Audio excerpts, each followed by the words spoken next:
प्रेमात आणि मैत्रीत ताकद असते. ऋषिकेश राघवत हा एक स्पष्ट वक्ता आहे. कालच त्याचा मला भारतातून फोन आला होता. 35 वर्षे मायदेशापासून दूर राहिले की मगच कळते की मायदेशातील प्रत्येक गोष्ट अतिशय मौल्यवान असते.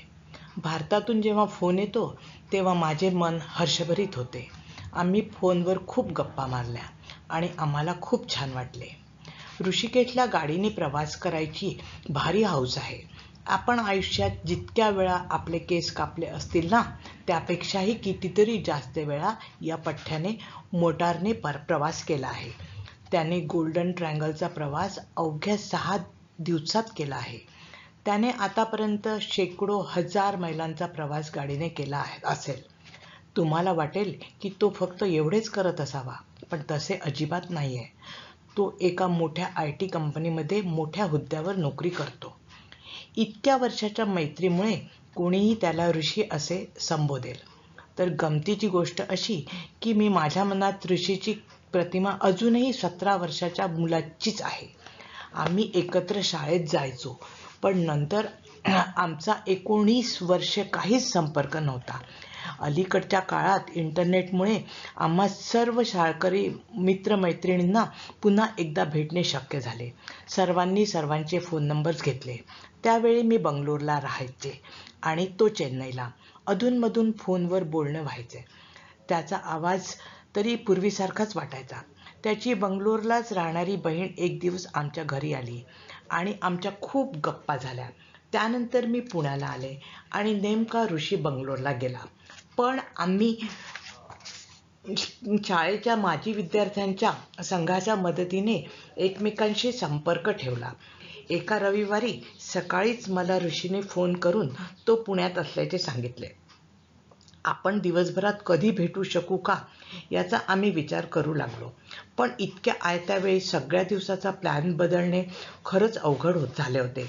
आम्ही साऱ्या शक्यता लक्षात घेतल्या आणि फोन ठेवला. तो शहराच्या एका टोकाला राहत होता आणि मी दुसऱ्या दिवशी सकाळी लवकर तो परत बंगलोरला जायचा होता. भेटण्याची शक्यता खूपच कमी होती. मी माझ्या मुलीला नाचाच्या क्लासला सोडायला गेले होते आणि 1 तासाने तिला परत घेऊन यायचे होते. इतक्यात ऋषीचा SMS आला की तो MG रोडवर आहे, म्हणजे माझ्या मुलीच्या नाचाच्या क्लासपासून फक्त 2 किलोमीटरवर. मग आम्ही 100 फोन करून तू कुठे आहेस, मला दिसत नाही आहेस वगैरे फोन करून शेवटी एकदाचे भेटलो. रविवारी MG रोडवर जणू जत्राच भरली असते. वाहनांना तर बंदीच असते. सणासुदी सारखी सर्वत्र रोषणाई असते.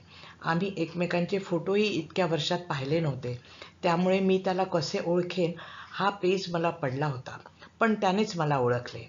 त्याने मला लांबूनच हात केला आणि खरोखरच बापरे किती बदललास वगैरे म्हणत आम्ही एकमेकांचे स्वागत केले.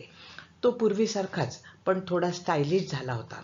मला पाहताच तो म्हणाला, माझी बहीण म्हणाली ते बरोबर होते, तू तर एखाद्या मॉडेलसारखी दिसतेस. माझी इतकी स्तुती मी कित्येक वर्षात ऐकली नव्हती, विशेषतः 2 मुलांना जन्म दिल्यानंतर. ऋषीला आमचा दोघांचा फोटो काढायचा होता, त्यामुळे त्याने बाजूने जाणाऱ्या एका पादचाऱ्याला तशी विनंती केली. त्यानेही विनंतीचा मान राखत आमचा फोटो काढला. ऋषीने कॅमेरा आणण्याचे औचित्य दाखवलेले पाहून मनाला बरे वाटले.